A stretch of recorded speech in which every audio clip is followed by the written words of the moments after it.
வணக்கம். பெருக்கல் பெருக்கல் கூற்றை குறி. இப்போ இது போல இருக்கு அப்படின்னா எப்படி பெருக்கல் போடணும் தெரியணும். சரியா? இப்போ இது இருக்கா? இப்போ ஒரு பெட்டியில் எத்தனை பெட்டி இருக்கு? 1 2 3 பெட்டி இருக்கு. பெட்டின்னு வச்சுக்கோங்க.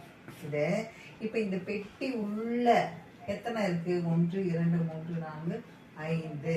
இதுல 5, இதுல 5 இருக்கு. அப்ப 5 தான். இதுலயும் 5 இருக்கு.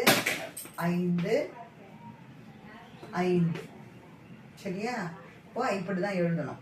3 பெருக்கல் 3 பெருக்கல் 5 அப்படின்னு எழுதணும். அப்போ இது மொத்தம் எத்தனை அப்படின்னா கூட்டிக்கணும். சரியா?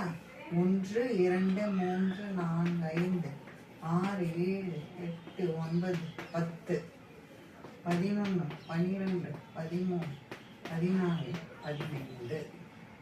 சரியா? இங்க 15 அப்படின்னு போடணும் தான். சரி. சரியா? தேங்க்யூ.